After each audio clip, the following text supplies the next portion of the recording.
श्री सद्गुरु महाराज की जय। विद्यानंद बाबा best channel पर आप सबका स्वागत है।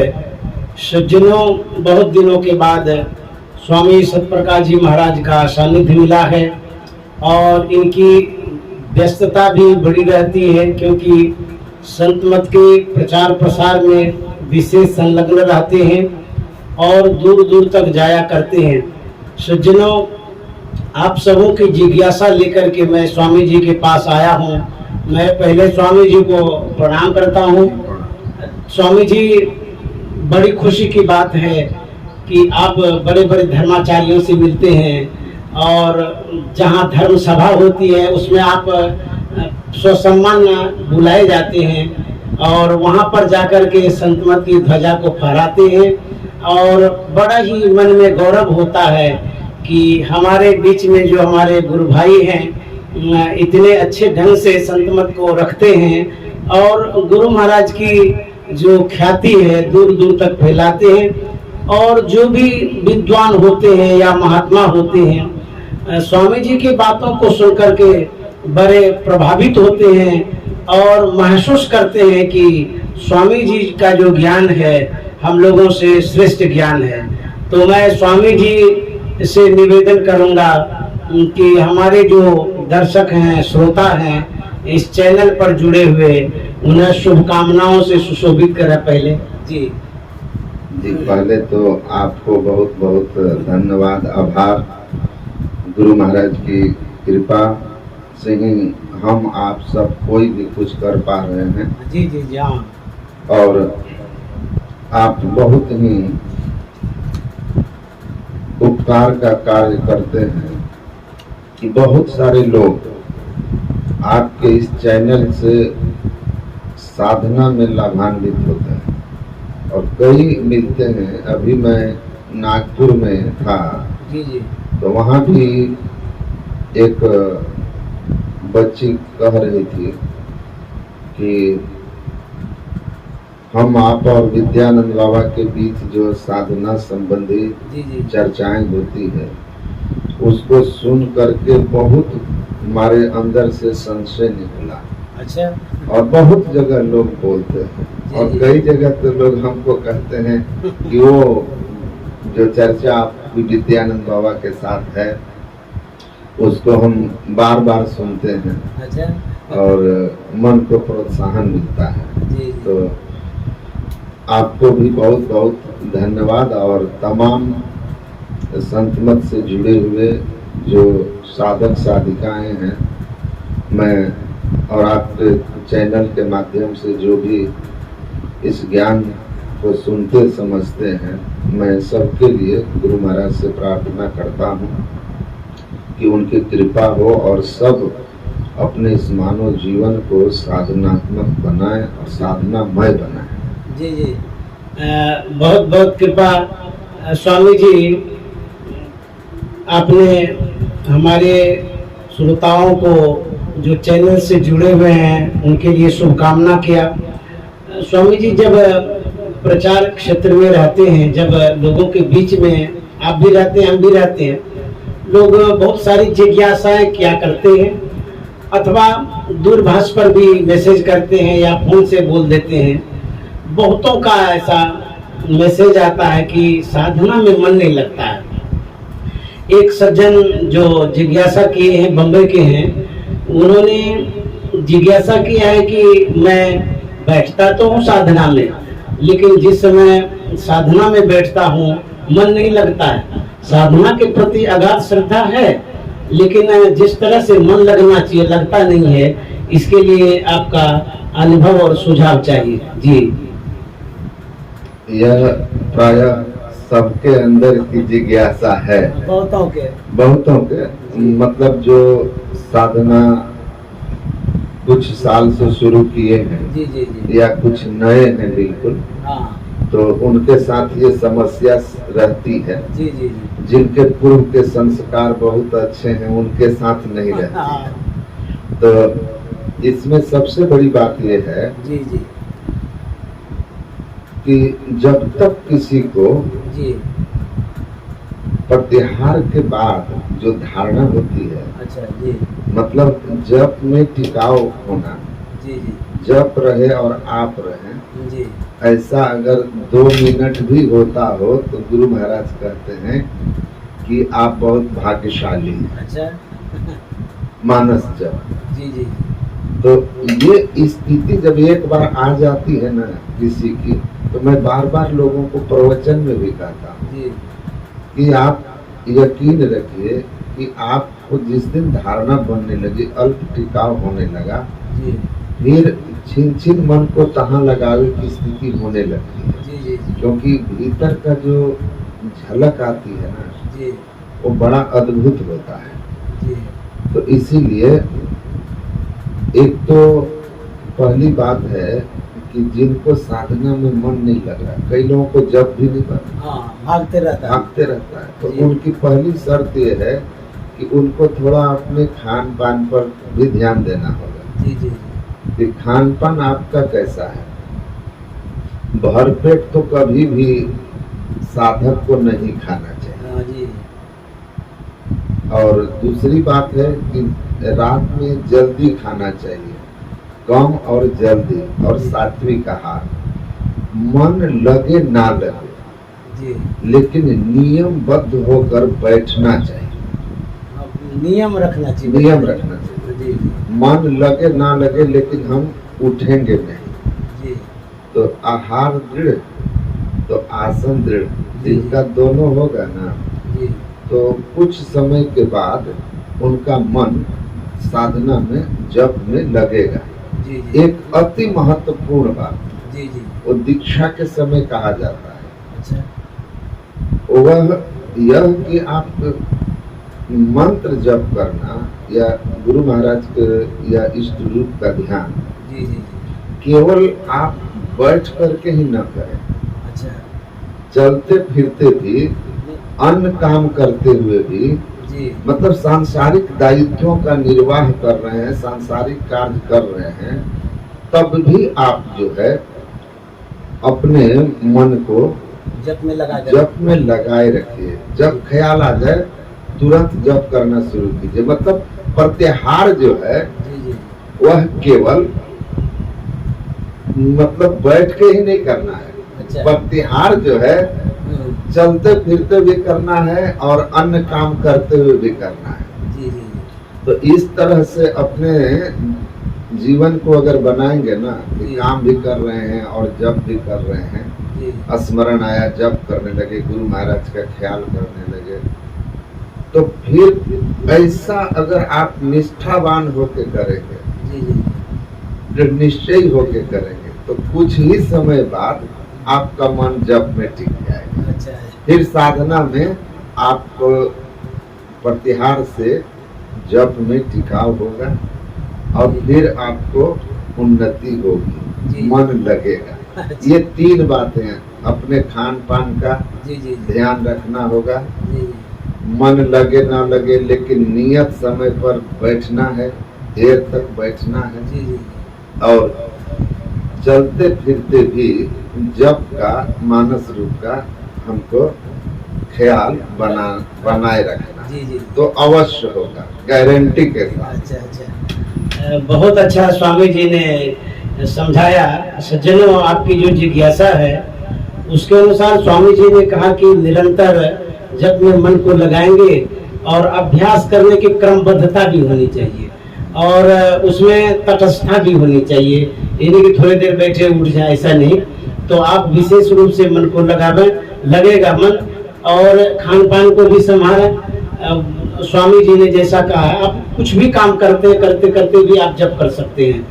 तो स्वामी जी कुछ साधकों का, साधिकाओं का भी कहना ये होता है कि जब मैं जप करता हूँ तो जप करता हूँ, उसके बाद ध्यान करता हूँ, उसके बाद फिर दृष्टियोग करता हूँ। तो कोई दृष्टियोग करते करते भी जप करते हैं, ऐसा कोई बोल रहे थे। तो ये जो क्रमबद्धता है कितनी देर की हो, और ये जो पहले मानस जप है, उसके बाद मानस ध्यान है, फिर दृष्टियोग है, तो वो जो मिक्स कर देते हैं, किस तरह से जप किया जाए? जी देखिए, मैं पूज्यपाद महर्षि संतसेवी परमहंस जी महाराज के मुखारविंद से सुना था जी जी कि एक क्रिया दोबारा नहीं, एक क्रिया एक बार में। जी जी मतलब जो मानस जप है उसको पहले मानस जप ही करना है, करते रहे। हाँ। मानस जप करते समय सहज दृष्टि जैसे हम रखते हैं जी जी उस तरह हम जप करेंगे। जी जी फिर मानस जप करके तब मानस ध्यान करेंगे। जब मानस रूप का ध्यान करेंगे तो उस समय जप नहीं करेंगे। जी जी दिमाग, उन्होंने कहा था मन को दो जगह नहीं बांटना है। जी पूज्यपाद आचार्य श्री को मैं बार बार दीक्षा देते हुए सुना, पूज्य महर्षि दल बहादुर परमहंस जी महाराज। जी जी जी तो वो बार बार यही बताते हैं कि, और ये आपको भी तर्क संगत भी है ना, हाँ और अपना भी अनुभव है। एक क्रम से तो आगे बढ़ेंगे। मन के सिमटाव के लिए हम साधना कर रहे हैं। हाँ जी तो मानस जप कर रहे हैं, मानस ध्यान कर रहे हैं, तो मन को दो जगह कर दिया। हाँ जी जी हमको तो चित्तवृत्ति के निरोध करना है ना, तो क्रमबद्ध है। मानस जप से जितना सिमटाव होगा। जी जी ये तो आप जानते हैं कि वाचक जप से, वाचिक जप से ज्यादा उपांशु में है, उपांशु से ज्यादा मानस है, जी उससे ज्यादा मानस ध्यान में है, और पूर्ण सिमटाव दृष्टि योग के द्वारा एक बिंदुता में होता है। जी जी तो चित्त वृत्ति के सिमटाव को, मन के सिमटाव के लिए क्रमबद्ध होकर एक साधना पद्धति को एक बार ही, मतलब अपनाना। दो को नहीं एक साथ करना। जी जी जप कर रहे हैं तो जप करेंगे, ठीक है। जब आप मानस ध्यान कर रहे हैं तो मानस ध्यान करेंगे। मानस जप और मानस ध्यान एक साथ नहीं होगा। जी जी क्यों कि आप सुने होंगे कुछ बात प्रवचन में भी कहे कि आप किसी को पुकार रहे हैं और वो जब आ गया जी तो फिर कैसे पुकारेंगे, हाँ अनुचित है।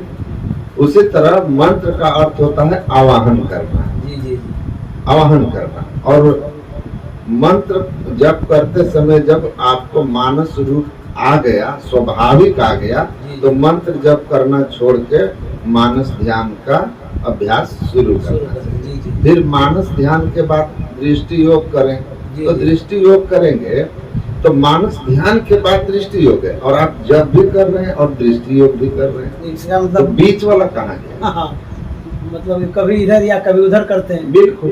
तो ये उचित मतलब साधना की विधि नहीं हुई। जी जी जो करते हैं, मैं जो मेरी समझ है वो इसमें सुधारना। जी जी बहुत अच्छा स्वामी जी। किसी ने यह भी पूछ दिया था मुझसे कि जब मैं बहुत दिनों से मानस ध्यान दृष्टि योग कर रहा हूँ, तो क्या मैं बैठते ही मानस जब से शुरू करूँ या डायरेक्ट दृष्टि योग करने लगूँ? इस पर थोड़ा सा प्रकाश डाला जाए। जी देखिए, अगर कोई ऐसी स्थिति में है कि आंख बंद किया और दृष्टि जाकर केंद्रित हो गई, जी जी जी तो वो अवस्था है ना। हाँ जी जी अब एक ऐसी भी अवस्था आएगी कि सोवत जागत उठत बैठत टुक विहीन नहीं तारा, जिन जिन जंतर निज दिन बादे जम जाली पचियारा। जी जी तो हम उसको कहेंगे कि तुम मानस जप से शुरू करो। हाँ ठीक बात। तो ये तो उनकी अपनी अवस्था है ना, जी, जिनको एक बिंदुता की अनुभूति होने लगी, दृष्टि टिक रही है, तो ऐसे लोगों को क्या करें? हाँ, जब एकाग्रता बढ़ रही है, एकाग्रता बन गई तो फिर जप के पास नहीं आना है। खुद ही छूट जाएगा ना स्वामी। जी जी जी वो तो आपका खुद ही छूट जाएगा। जी जिनकी एकाग्रता बन गई वो तो दृष्टि स्थिर करेंगे, और जैसे ही मंत्र बोलेंगे जी। दृष्टि वहीं चली जाएगी। जी तो वो अगर किन्हीं की ऐसी स्थिति है तो वो, मुझे नहीं लगता कि वो फिर यहाँ आने की आवश्यकता ही नहीं है। फिर कौन से कटहल पढ़ने की क्या जरूरत है? जी तो ये तो ऊंची अवस्था होती है। साधना में जिनकी ऐसी स्थिति है जी जी तो उनके लिए फिर नीचे की ओर आना निरर्थक है ना। जी जी तो सज्जनों, स्वामी जी ने समझाया कि जब आपकी स्थिरता हो जाती है, आप दृष्टि योग करने लायक हो जाते हैं, फिर इधर मानस जब से शुरू करने की आवश्यकता नहीं, क्योंकि एकाग्रता तो बढ़ गई। एकाग्रता हो ही गई, फिर इधर करने की जरूरत नहीं है। तो आप दृष्टियों क्रिया जो है डायरेक्ट करते रहेंगे, कोई हर्ज नहीं है। स्वामी जी एक और जिज्ञासा है किसी की। जी जी हाँ बता दिए। बाबा देवी साहब जी। डायरेक्ट दृष्टि योग की ही दीक्षा देते थे। हाँ जी जी। मानस जब मानस ध्यान नहीं था, हाँ, ये गुरु महाराज ने जोड़ा है। ये गुरु महाराज ने जोड़ा। जी। तो जो लोग पूर्व के संस्कार हाँ, कमजोर है, जी जी पूर्व जन्म के संस्कार कमजोर हैं, जी जी और इस जन्म में अगर उसको सीधे दृष्टि योग बताया जाए तो उसके लिए कठिनाई होगी। अति कठिन है। हाँ, भूमि जी। पर छुअन आकाशा। जी जी जी। लेकिन गुरु महाराज ने मानस जब मानस ध्यान जोड़ करके उसको दृष्टि योग तब बताया। तो बाबा देवी साहब ने कहा था कि लाला तुम्हारा संत मत करो, ये बहुत बड़ा उपकार है। अच्छा जी। जी। तो ये क्या नाम, राजेंद्र बाबू से भी गुरु महाराज ने कहा था कि मैंने जो दरिया पंथ में दीक्षा लिया है मानस ध्यान का, वो करता रहो या छोड़ दो। तो राजेंद्र बाबू ने क्या कहा था स्वामी जी? उन्होंने कहा था कि करते हैं। हाँ जी जी। तो ये गुरु महाराज ने जो किया है आज्ञा से कि आज्ञा पालन किए हैं, तो सज्जनों स्वामी जी ने बड़ा अच्छा बतलाया। स्वामी जी अब आगे एक जिज्ञासा है कि जैसे कि जब मैं महर्षि संत सेवी परमहंस जी महाराज की सेवा में था, जिस समय कोई दीक्षा लेने आते थे तो उस समय मैं रहता था, तो मैं देखता था कि प्रायः कोई न कोई ऐसे व्यक्ति आ जाते थे, कहते थे कि मैंने दीक्षा तो ले लिया है फलाना बाबा से, लेकिन इनसे भी लेना चाहता हूँ। तो ये क्या समस्या आ जाती है, और लेना जरूरी है कि नहीं है, या उनको गुरु बदलना चाहिए या नहीं बदलना चाहिए? थोड़ा सा इस पर प्रकाश डाला जाए, आज की भी ये समस्या है। जी। पहली बात ये है जी जी कि गुरु दीक्षा लेने के लिए जिनसे दीक्षा ले रहे हैं उनके प्रति हमारे अंदर आस्था। श्रेष्ठता का भाव, श्रद्धा, आस्था रहनी चाहिए। जी जी जी।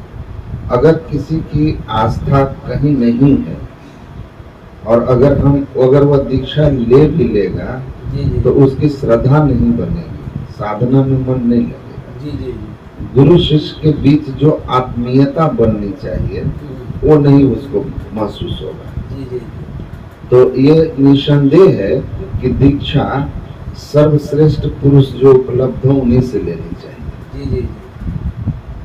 तो अगर कोई कभी दीक्षा ले लिए, अगर उनके मन में है कि हम इनसे ले, जी जी। तो सिर्फ अगर इसलिए ले रहे कि उनसे लेकर हमको कुछ नहीं हुआ, इनसे लेकर के देख लेते हैं, अच्छा अच्छा। तो फिर इससे भी कुछ होने वाला नहीं है। जी जी। पर अगर ऐसा है, जानकारी के आधार पर कि ये हाँ। जानकारी श्रेष्ठ है, श्रेष्ठ ज्ञान है इनके जी, पास, जी। तो गुरु नाम है ज्ञान का, अगर ऐसा भाव है कि इनका ज्ञान श्रेष्ठ है जी जी तो उसमें मैं हर्ज नहीं मानता। जी। बाकी कुछ लोग स्वभाव से ही होते हैं, इनसे भी ले लें, उनसे भी ले लें, फिर ऐसा नहीं करना चाहिए, उनका कुछ नहीं होने वाला है। जी जी। ऐसा करने वाले का कुछ नहीं होना। सपोज कीजिए कोई हमसे दीक्षा लिया हो और उनके मन में इच्छा हुई कि हम आचार्य श्री से लें, तो उसमें एक ही मत में जो रहा, एक ही मत आचार्य श्री से लें। आचार्य श्री को वो कहते हैं, आचार्य श्री परमिशन करते हैं, तो ले लेने में मुझे कोई हर्ज नहीं लगता है, क्योंकि अपने समय के जो विशेष हैं उनसे आपको दीक्षा मिल रही है, आपके नजर में उनके प्रति विशेष का भाव है, जी जी जी, तो कोई दिक्कत नहीं, लेना चाहिए। लेना चाहिए। बाकी बताएंगे वो वही जी जी जी। वही। पर गुरु में श्रद्धा अति आवश्यक है, और श्रद्धा उन्हीं के प्रति होगी जिनमें आपका श्रेष्ठ भाव होगा। जी जी जी। तो श्रेष्ठ भाव जहाँ है वहीं स्थिरता आएगी। जी जी जी। और अगर किसी और मत में है आप, जी मत में है और आपको लगता है कि यहाँ की दीक्षा कारगर नहीं है, जी जी। तो अवश्य ही नए मत में दीक्षित होना चाहिए। ये स्वामी जी, जो बहुत लोग ये कहा करते हैं कि मैंने तो एक बार गुरु कर लिया, गुरु तो मेरा है ही है, अब कौन गुरु है कैसा इस पर डिपेंड करता है, कैसा किया है वो जाने। क्या गुरु को बदला नहीं जा सकता है? जो आपने गुरु किया है यदि उसको सही जानकारी नहीं हो तो लोग कहते हैं एक बार तो गुरु कर ही ले, गुरु तो एक बार करना चाहिए। इस विषय पर प्रकाश डाला जाए। जी जी देखिए, शास्त्र में साफ साफ लिखा है जी कि ज्ञानान मोक्ष मोआप्नोति तस्मात् ज्ञानम परात्परम यतो ही ज्ञान दाने न क्षमो चेत गुरु।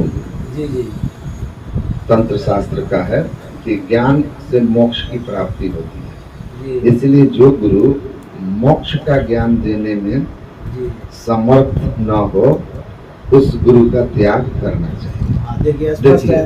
जी जी हाँ, तो परमाराध्य सदगुरु महाराज दरियापंथ में जब थे जी जी और उनके बातचीत के क्रम में उनके गुरु पर किसी ने थोड़ी सी टिप्पणी कर दी, जी जी तो गुरु महाराज कहे कि मैं गुरु निंदा नहीं सुन सकता। देखिए गुरु पर कितना। हाँ, और वो वहां से चले गए। जी सुबह के 4 बजे से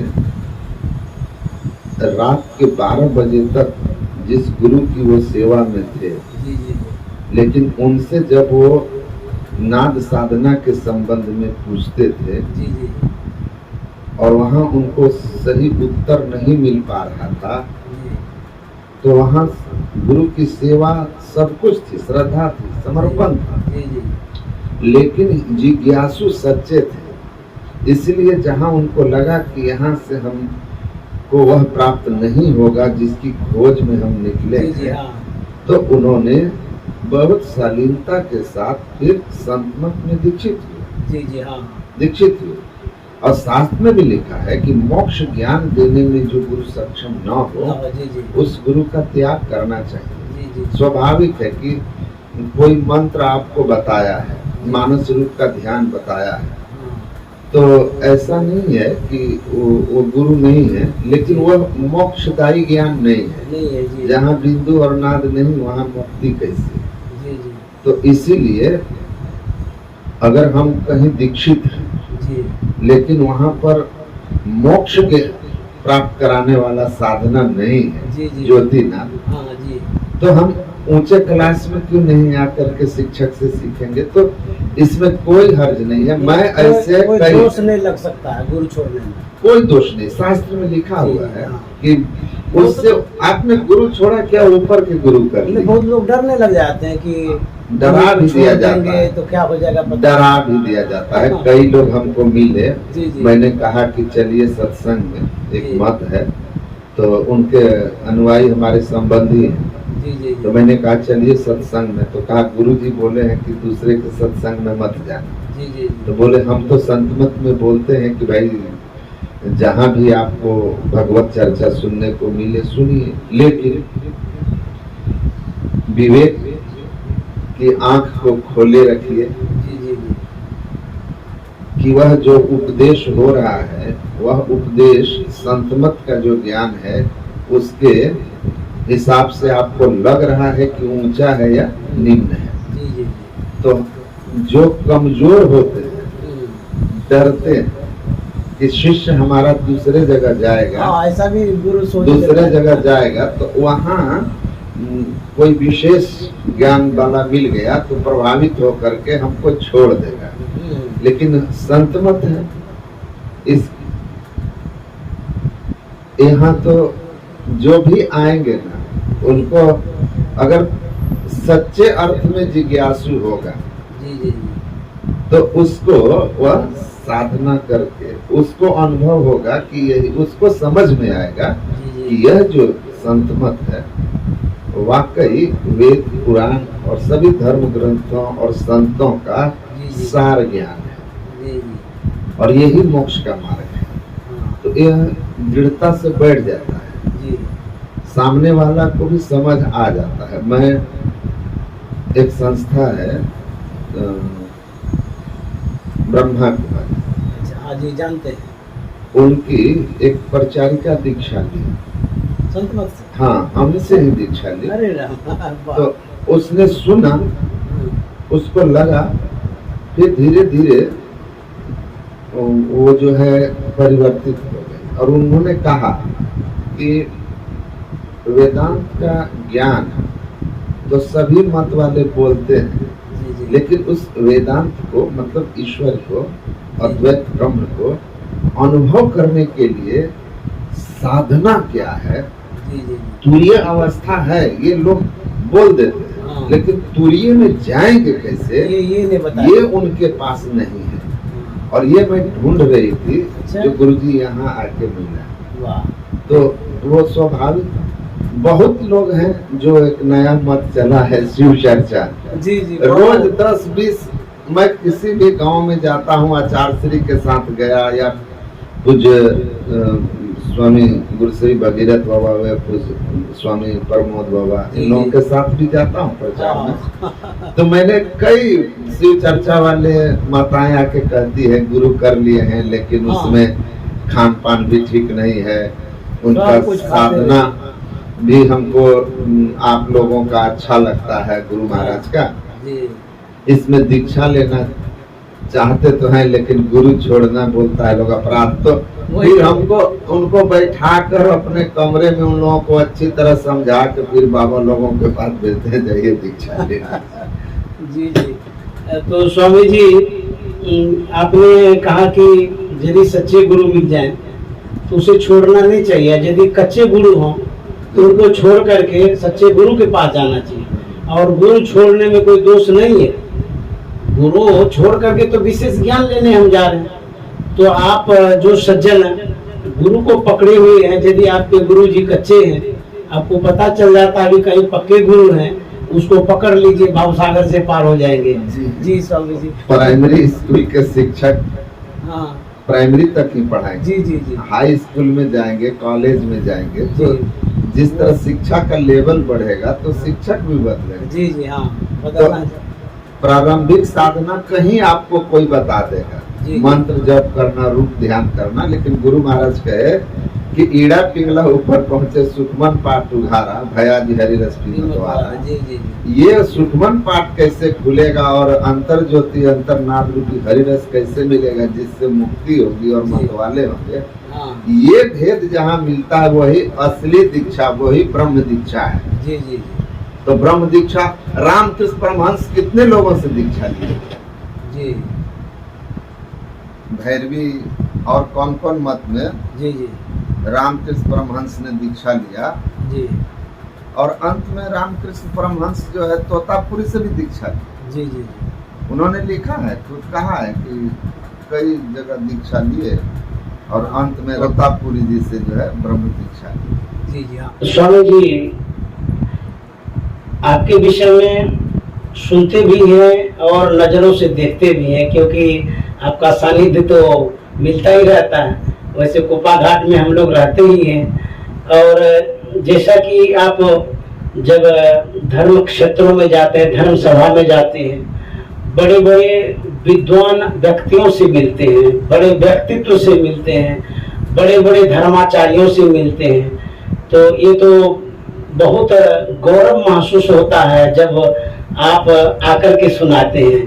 तो स्वामी जी, जो टीवी में नेशनल पर दिया गया, सभी मीडिया वालों ने कवर किया था, वो जो आप बातचीत किए थे हमारे आरएसएस के प्रमुख मोहन भागवत जी से, तो उस विषय में जानना चाह रहे थे कि हमारे चैनल पर भी चला जाए कि क्या बातचीत हुई थी मोहन भागवत जी से, जो इतने वो प्रभावित हो गए थे और संतमत को किस दृष्टि से देखने लगे, जबकि यहाँ 2 बार आ गए, आपके सानिध्य में आए, आपसे बातचीत हुई, वो प्रभावित हो गए, तब तो उनको लगा कि नहीं यहाँ जाना चाहिए। तो हमारे गुरु महाराज का कौन सा ज्ञान उसे अच्छा लगा, थोड़ा सा आप जो बातचीत की वो हमारे श्रोताओं को बता दें। जी देखिए, मेरी उनकी पहली जो मुलाकात थी ना, जी, और राजकोट में धर्म सम्मेलन में हुआ था, जहाँ उनसे मेरी बातचीत हुई थी। तो वहां से उनको लगा कि थोड़ा इनसे और समझना चाहिए। अच्छा। तो फिर 1-2 और मुलाकात हुई, दरभंगा महाराज के यहाँ मिले, फिर उसके बाद यहाँ कुप्पा घाट में 2 बार आ गए, अपने कमरे में बुला करके फिर उन्होंने हमसे बातें की। जी। फिर अभी मुझे उन्होंने आमंत्रित किया था। अच्छा। उनका वार्षिक महोत्सव होता है, वार्षिक कार्यक्रम साल में एक बार। RSS का। हाँ, नागपुर में। जी जी तो उसमें उन्होंने मुझे कहा कि कुछ खास खास क्षेत्रों के चुने हुए व्यक्तित्व को आमंत्रित करता हूँ। जी जी। तो मेरी इच्छा है कि आप भी इस बार अध्यात्म क्षेत्र से आए। वाह। तो मैं था, जी। एक नंबर में मेरा ही परिचय दिया गया। अच्छा। वाह। उसके बाद दूसरे नंबर में थे जो कोविड आया ना, जी जी जी तो कोविड के समय जो टीका बनाई भारत की जो कंपनी, जी जी जी। कोविड का हाँ। इंजेक्शन, वो टीका उस कंपनी के मालिक आए थे। अच्छा। वाह। और एक दो थे, और नाना पाटेकर एक फिल्म स्टार है, हाँ, उनके जी, जी। पुत्र आए थे। अच्छा। वो पिता के नाम पर नहीं, वो कोई सामाजिक कार्य में बहुत पूना क्षेत्र में उनका प्रभाव है, जी जी जी समाज उत्थान के कार्य में, तो उनको आमंत्रित किया गया था। तो जो बातचीत हुई हमारी उनकी, जी, जी। वो लगभग 30 मिनट की थी। अच्छा। उस बातचीत के क्रम में जी अध्यात्म की चर्चा हो रही थी, एकता के संबंध में। जी जी तो मैंने गुरु महाराज की बात कही कि गुरु महाराज ने कहा है कि अध्यात्म में मेल होगा। जी जी जी क्योंकि पंथाई भाव जो होते हैं वो सबके अलग अलग होते हैं। जी जी वो भौगोलिक और बहुत सारे सामाजिक बहुत कारणों पर निर्भर करता है, लेकिन आत्म कल्याण का, मोक्ष का जो ज्ञान है वो सबका एक ही है। जी जी इसीलिए सब संतन की बड़ी बड़ी हानि। हाँ जी तो वो गुरु महाराज कहते थे कि बाहरी और पंथाई भावों को हटाकर विचारा जाए और संतों के मूल अनुसार विचारों को ग्रहण किया जाए, तो यही सिद्ध होगा कि सब संतों का एक ही मत है। जी जी तो अध्यात्म में मेल होगा। हमें अध्यात्म, जब लोग आध्यात्मिक होंगे तो मेल होगा, और आध्यात्मिक होंगे तो उत्थान भी होगा। जी जी इसीलिए गुरु महाराज कहते थे सबसे ऊपर अध्यात्म को रखो, हाँ, फिर जी। सदाचारिता, फिर सामाजिकता, और सबसे नीचे राजनीति। जी जी आध्यात्मिक होंगे तो सदाचारी होंगे, सदाचारी लोगों का समूह समाज बनाएगा तो उत्तम समाज होगा। हाँ जी। उत्तम समाज के द्वारा चुनी हुई राजनीति जो होगी वह भी उत्तम होगी, और देश संभालने और देश के विकास में सक्षम होगी। जी जी जी तो आध्यात्मिकता में मेल होगा। आत्मज्ञान का मार्ग सबका एक है, जी और अध्यात्म है आत्मा परमात्मा का मिलन का मार्ग। और गुरु महाराज ने इसी को सनातन धर्म कहा। सत्यम धर्म सनातन, सत स्वरूप परमात्मा है, जीवात्मा भी सत्य है। इस सत स्वरूप चेतन आत्मा को परमात्मा में मिलाने का जो मार्ग है वही सनातन मार्ग है, वही सनातन धर्म है। जी जी बाकी हमारी परंपराएं हैं और कर्मकांड है, उनका भी सम्मान है, जी जी लेकिन मूल बात जो है वो अध्यात्म है, अंतर साधना की है, और इसमें सब एक मत है। जी जी तो इसलिए आध्यात्मिकता में मेल हो जाएगा सब में। जी आप अपने धर्म के अंदर भी अनेक मत हैं, मिल जाएंगे, दूसरे धर्म भी मिल जाएंगे।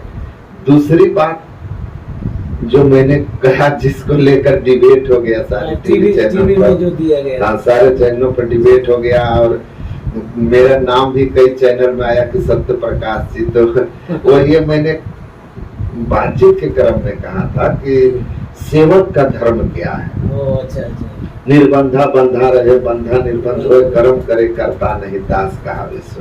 जी जी और इसी की बात की, कर्म करता हुआ भी कर्तापन का अगर उसको जी लेप नहीं लगा, कर्म फल नहीं लगा, कर्तापन का भाव नहीं आया, जी तो ये कर्म की कुशलता है। जी जी और यही सच्चा दास होता है, यही सेवक होता है। इसीलिए महात्मा लोग दास लिखते हैं, तुलसीदास, मिहिरदास, कबीर दास।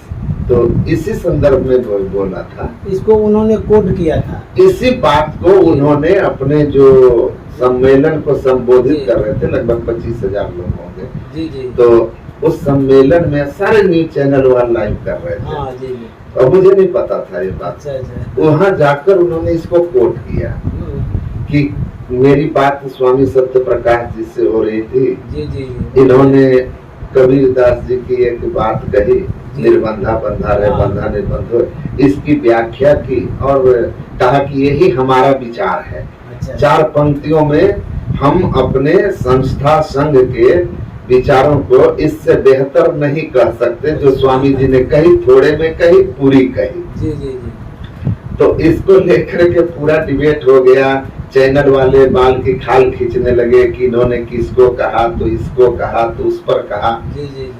फिर हमें कई फोन आने लगे, सत्संगी लोग भी हमको कोड भेजने लगे, वो मैसेज और कुछ उसका वीडियो का अंश काट काट के जी जी जी। इस चैनल पर दे रहा है, इस पर डिबेट में आपका नाम आ रहा है। जी, एक आपको सुना है अभी? हाँ जी जी, आज सुना है। तो वो फिर मुझे 2 बड़े YouTube चैनल वाले का फोन आया, फिर एक अखबार वाले का फोन आया कि आपका इंटरव्यू लेना चाहते हैं, कि आपने वहाँ गए थे तो सरसंघ चालक जी ने आपसे आपकी नाम लेकर इतने बड़े सभा में कोट कर दिया, तो बहुत प्रभाव हुआ होगा। तो मैंने कहा भाई गुरु महाराज का ज्ञान है, उस ज्ञान से प्रभाव पड़ा।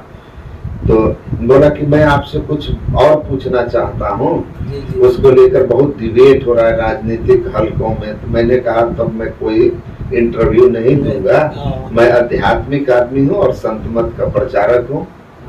आप लोग राजनीतिकरण कर दीजिएगा मेरे आध्यात्मिक विचार का, तो मैं क्षमा चाहता हूँ। तो वो फिर हंसने लगे और बोले कि मीडिया में नहीं आना चाहते। मैं बोला कि नहीं, मैं मीडिया को गुरु महाराज के ज्ञान के लिए मीडिया का उपयोग करूंगा, अन्यथा और किसी बात जी नहीं, मैं इस अध्यात्म ज्ञान को किसी और तरफ नहीं ले जाऊंगा। राजनीति में बस वही भाव था मेरा कि मैं उस तरफ में नहीं ले जाऊंगा।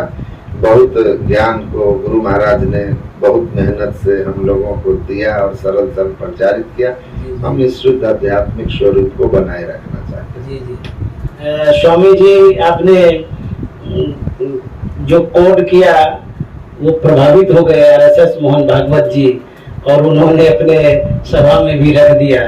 तो बड़ी गौरव की बात है, सुनकर के अच्छा लगता है कि संतवत की बातें कम से कम उनको सुनने को तो मिला और उन्होंने स्वीकार भी किया।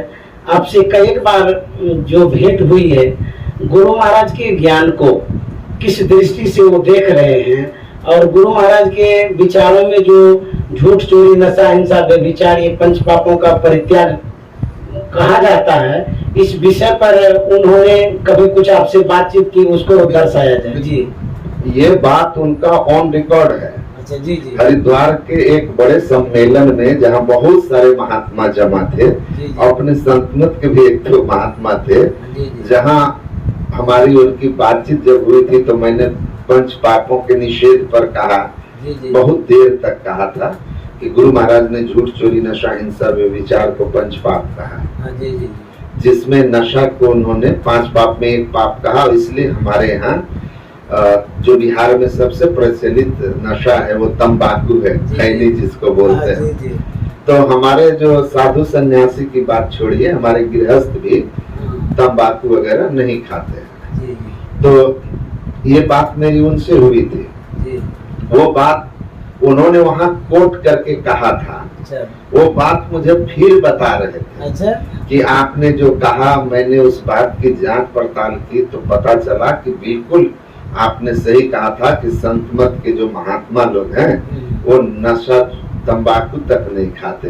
तो मैंने उस सन्यासियों की सभा में कहा था कि सनातन धर्म जो है उसके सन्यासियों की पवित्रता कैसी होती है और सन्यासी कैसे पवित्र आचरण वाले होते हैं। संतमत एक संस्था है बिहार की, वो संस्था में जाके देखिए, उनके सन्यासी गांजा और शराब आदि की तो बात छोड़िए, वो तंबाकू तक, गुटखा तक छूते नहीं है। जी एकदम जी। तो मैंने कहा श्रीमान, सन्यासी लोग तो चाय भी नहीं पीते हैं। हम लोग चाय को भी नशा मानते हैं गुरु महाराज के बताए अनुसार, और हम लोग चाय भी नहीं पीते। तो कहा लो, मैं तो तंबाकू नहीं खाते, इससे गदगद था, आप चाय नहीं पीते, अब तो एक और नई बात जोड़ दिया। देखिए तो आप समझ सकते हैं कि एक सभा में वो कह रहे हैं कि मैंने वहाँ कहा था कि इस तंबाकू तक नहीं खाते हैं, और इस बात को लेकर के जो है बहुत मुझे बड़ा गौरव हुआ कि भाई गुरु महाराज में कुछ ऐसे दिव्य चीजें, संत मत में कुछ ऐसी अद्भुत चीजें हैं। केवल आध्यात्मिक पक्ष ही नहीं, इसका जो व्यवहारिक पक्ष भी है वह भी इतना अद्भुत है कि लोग सुन करके उसका उदाहरण देते हैं कि सनातन की पवित्रता, सनातन की पवित्रता को किस ढंग से बनाए रखे हैं, जी अक्षुण्ण रखे हैं। ये आरएसएस के प्रमुख ने अपने मुखारबिंद से कहा और महसूस भी किया। इसी सद्भावना को लेकर के वो ये आश्रम में आए भी थे और उनको अच्छा भी लगा था। दो बार आ गए इतने बड़े आदमी। जी मैं स्पष्टतया कह सकता हूँ कि गुरु महाराज के जो ज्ञान है और गुरु महाराज का जो कार्य हुआ है ग्रास रूट लेवल पर, जमीनी लेवल पर, उन्होंने कहा भी कि भगवान बुद्ध जो थे ना, वो गांव-गांव जाकर लोगों को जगाया। जो लोग एकदम अंतिम पंक्ति में थे, समाज से कटे हुए थे, उनके बाद इस तरह ग्रामीण स्तर पर जाकर कोई काम किया ना तो महर्षि में ही परमहंस, और उसी काम को जो है संस्था आगे बढ़ा रही है। और ये चीज उनको बहुत प्रभावित किया कि हम लोग मीडिया वाले नहीं हैं, हम लोग जमीन पर काम करने वाले संस्था के लोग हैं। गुरु महाराज ने इसको जमीन पर लाया है, तो इससे वो बहुत प्रभावित है कि लाखों लाख लोग वैष्णव बन रहे हैं, मतलब कि मांसाहार नशा त्याग रहे हैं, भगवान का भजन ध्यान कर रहे हैं। यही तो होना चाहिए मनुष्य में, और ये हो रहा है। ये सुधार महर्षि ने किया है जी, और इस सुधार ने उनको बहुत प्रभावित किया है। जी स्वामी जी, हमारे गुरु महाराज वास्तव में गुफा में ध्यान करते थे। एक प्रसंग मैं लेना चाहूंगा। जब आप फ्लाइट से जा रहे थे कलकत्ता से गोवा की ओर, किसी सज्जन से भेंट हुई तो जो वार्तालाप हुई थी, उन्हें आपने जो समझाया, उस प्रसंग को मैं यहाँ रखना चाहता हूँ। गोवा धर्म सम्मेलन में जा रहा था मैं, तो उस धर्म सम्मेलन में मैं कलकत्ता जा रहा था पटना से, फ्लाइट से। गोवा पटना से कलकत्ता फ्लाइट लैंड की, तो मेरे बगल के सीट पर एक सज्जन उतर गए और एक दूसरे आके बैठे। तो उन्होंने मुझसे पूछा कि गोवा, चूंकि अब वो फ्लाइट गोवा जा रही थी सीधे, तो उन्होंने पूछा आप कहाँ जा रहे हैं? तो मैंने कहा गोवा। तो गोवा आपके लिए तो नहीं है, मतलब गोवा एक ऐसा जगह है जहाँ का संस्कृति भारत में रह के भारत से अलग सा है, जहाँ एंजॉय करने के लिए जाते हैं। हाँ, विलासिता, हाँ विलासी जगह है। तो उन्होंने कहा कि आप क्यों जा रहे हैं सन्यासी होकर? तो मैंने कहा श्रीमान, जहाँ बीमार ज्यादा होता है डॉक्टर क्यों ही जरूरत होती है। जी। तो फिर मैंने उनको कहा कि मैं एक धर्म सम्मेलन को संबोधित करने जा रहा हूँ, तो कहाँ से हैं? तो मैंने बताया कि महर्षि में ही आश्रम, भागलपुर, कुप्पाघाट, बिहार से। जी। तो कहा कि देखिए, मैं एयरफोर्स का एक बड़ा पदाधिकारी थे, विंग कमांडेंट। अच्छा, वाह। तो उन्होंने कहा कि मैं गोवा में पोस्टेड हूँ, मैंने देखा वहाँ पर धर्म सम्मेलन के बड़े बड़े लगे हुए हैं पोस्टर, बैनर वगैरह, तो होर्डिंग लगे हुए हैं। एक बात बताइए, उनका परिवार जो था ना पहले मुजफ्फरपुर से ही, वो भी बिहार से ही। हाँ, और वो कलकत्ता सेटल्ड हो गए थे, उनके फादर। जी। तो उनका मुजफ्फरपुर में परिजन लोग हैं, तो आना जाना था। तो उन्होंने कहा कि छोटी छोटी संस्थाएं हैं, 1-2 आश्रम हैं, 1-2 गौशालाएं हैं, वृद्धा आश्रम है। उन संस्थाओं का देश स्तर पर, विदेश स्तर पर नाम है, और आपकी संस्था को मैं जानता हूँ। इनके अनुयायियों की संख्या बहुत है, और आश्रम भी आपके हर जगह है बिहार के क्षेत्रों में, झारखंड बिहार, लेकिन आपकी पहचान वैसी नहीं है। मैंने कहा बात आपकी सही है, लेकिन हमारी पहचान धीरे धीरे बढ़ रही है। अब गुरु महाराज को या संत मत को लोग नहीं जान रहे हैं, तो जाना नहीं जा रहे हैं, और धीरे धीरे प्रचार बढ़ रहा है। तो कहा ऐसा क्यों हुआ कि इतनी बड़ी संस्था अपनी पहचान अब तक नहीं बना पाई है? तो मैंने कहा कि देखिए, जिन लोगों के बारे में आप कह रहे हैं ना, छोटी छोटी आश्रम, गौशाला, एक्चुअल में इनके साथ नाम संत जुड़ा हुआ है, और ये संत इनको मीडिया ने बनाया है। हाँ जी जी। साधना के संत नहीं हाँ। है, मीडिया मेड संत हाँ है। मीडिया मेड है। हाँ, तो मीडिया मेड है, इसीलिए एकदम से आकाश में चढ़ गए पैराशूटर्स की तरह। जी जी जी। पहले इनमें चढ़ के पैराशूटर्स ऊपर जाता है, जंप मारेगा तो धीरे धीरे पैराशूट लेके जमीन पर आ जाता है, हाँ। मतलब नीचे की ओर आते हैं पैराशूटर्स। जी जी जी। अब मैंने कहा मेरे गुरु महाराज मीडिया मेड नहीं, गुफा मेड संत है। हाँ। गुफा मेड है, उन्होंने गुफा में साधना की, आध्यात्मिक जी उन्नति की, अनुभूति की, जी। गलाया तपाया अपने आप को, जी जी। और तब संत बने। हाँ। वो साधना से संत बने, गुफा में संत बने। हाँ जी जी। इसीलिए वो जमीन से धीरे धीरे ऊपर की ओर जा रहे हैं। जड़ें मजबूत की, अब धीरे धीरे उनके ब्रांचेज फैल रहे हैं। फैल रहा है। जी जी। तो इसीलिए समय लगा है, लेकिन हम अस्थायी हैं, स्थिर हैं। हमारे गुरु महाराज ऐसे संत हैं जिन पर कोई दाग भी नहीं लगा है। हाँ, बड़े निष्कलंक। बड़े संतों को देख लीजिए। हाँ, तो वो तो समझ गए ना, मेरा इशारा समझ गए कि मीडिया मेड हाँ। बने और अभी कहाँ है। जी। लेकिन हमारे गुरु महाराज जो गुफा मेड हैं, और ये इनको कोई हिला नहीं सकता, कोई जी, जी। डिगा नहीं सकता, ये शाश्वत रहेंगे।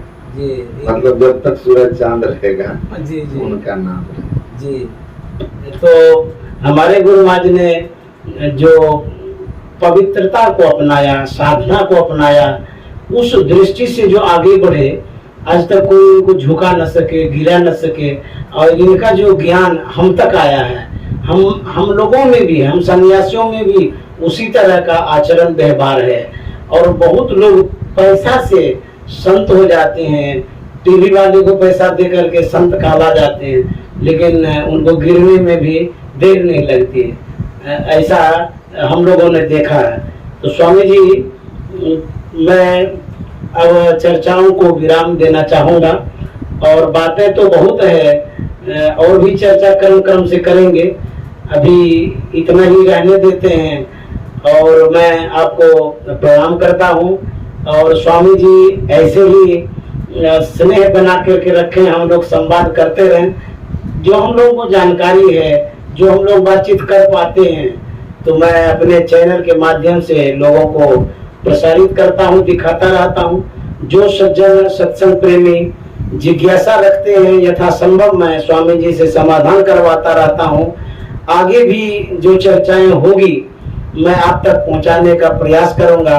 तो स्वामी जी से शुभकामना चाहूंगा, उसके बाद विराम दूंगा। जी जी, मैं इस शब्द के साथ शुभकामना दूंगा कि संतमत को गुरु महाराज ने नगद सौदा कहा है। जी जी जो साधना करेंगे, समय देंगे, जी उनको अनुभव अवश्य होगा। समय देना, सदाचार का पालन करना, दान देना है, जी और कुछ न कुछ उनको अनुभूति होगी, ये सौदा लेना है। जी तो इस विश्वास के साथ आप साधना करते रहिए, जी। और गुरु कृपा से आपको अवश्य सफलता मिलेगी। मैं यही शुभकामना, यही गुरु महाराज से प्रार्थना सबके लिए करता हूँ। बोलिए श्री सद्गुरु महाराज की जय। आपको बहुत बहुत धन्यवाद। सज्जनों, स्वामी जी से और बातचीत बाद में करेंगे, क्योंकि बड़े बड़े विद्वानों से जो मिले हैं, अपनी बातों को जो रखे हैं, वो कितने प्रभावित हुए हैं, संत मत को कितना ऊंचा मानने लगे हैं, इन बातों पर बाद में डिबेट करेंगे, चर्चा करेंगे। मैं स्वामी जी को प्रणाम करते हुए विराम दे रहा हूँ, और विद्यानंद बाबा बेस्ट चैनल से जो जुड़े हैं, उन्हें भी बहुत बहुत साधुवाद है। श्री सद्गुरु महाराज की जय।